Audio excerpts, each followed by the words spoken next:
He's a small child. Why don't you just tackle him? You are big police officers with massive amounts of resources. Police in Utah shot a 13-year-old autistic boy several times after his mother called the police because he was having a mental health episode. Now, as you're going to see from the video, she called specifically for a mental crisis call. She was expecting whoever arrived to de-escalate the situation, but clearly that isn't what happened. So let me show you here the report from KUTV. Friday night in Glendale, Golda Barton called police to help her with her son. It was less than 5 minutes. How could it have escalated in less than 5 minutes? He was running away. He was running away. Barton says her 13-year-old son, Lyndon, was running from police because he was scared. He didn't want to be taken to the hospital. Lyndon has autism and Asperger's and was extremely upset. Barton called the police and asked for a crisis intervention team that knows how to deal with people with mental health issues, okay?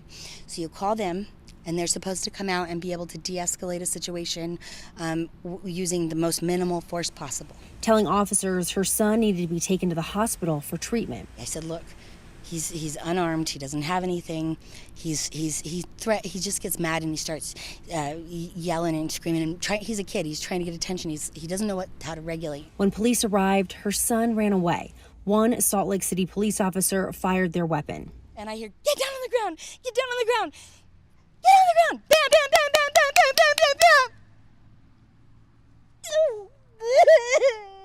Police said they were responding to a juvenile psych episode and had reports that Lyndon had made threats with a weapon, but haven't yet said if a weapon was recovered at the scene. Barton says he didn't have one. And I thought my son was dead, and they didn't tell me he wasn't dead, and they wouldn't let me go to the hospital for like a long, long time. Lyndon is now awake, but his recovery will be an extremely long one.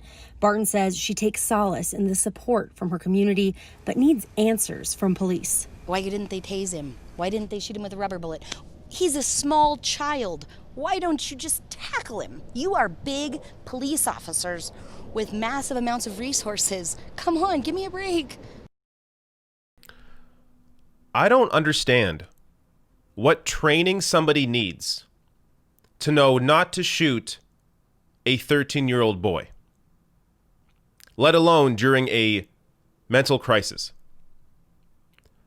The mother called specifically for mental help. They sent officers who shot him. Why are there cops even responding to this? Like, when we discuss defund the police, this is what we're talking about. We're not saying abolish the police. We're not saying that if your house is being robbed, you got no one to call. No, we're talking about things like this. Why are there cops responding to mental health calls when clearly they have no idea what to do? And not even don't know what to do. They almost killed him. It's amazing he's alive. How did they think this was okay? And what amazes me as well is just, there has to be a big investigation. Really? There has to be an investigation? Cops shot a boy. There's your investigation. What more do you need? The mayor here,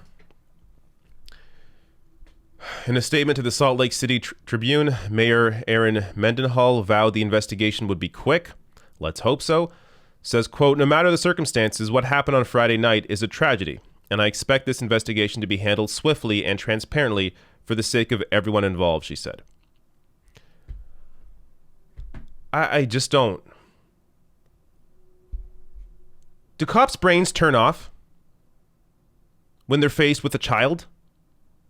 Or when they're called to anything? Like, how do you not understand to not shoot a little boy?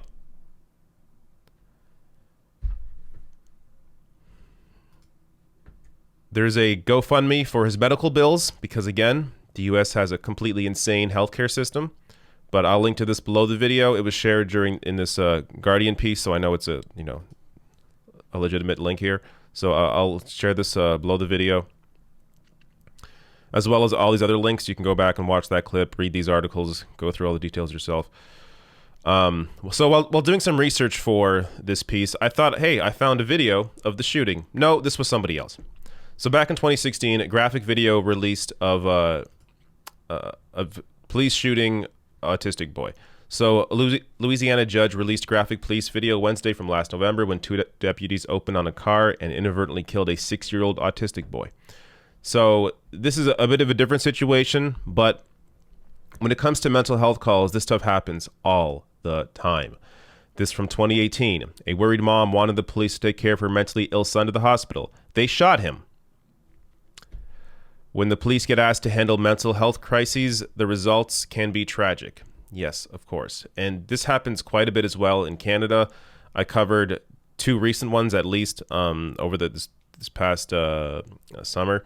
The Globe and Mail here saying police fatally shoot Mississauga man during mental health call. So that was back in June. And this is from the Treatment Advocacy Center. People with untreated mental illness 16 times more likely to be killed by law enforcement.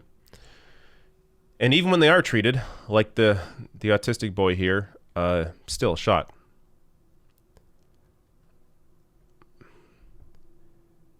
When you see defund the police, understand this is what we're talking about.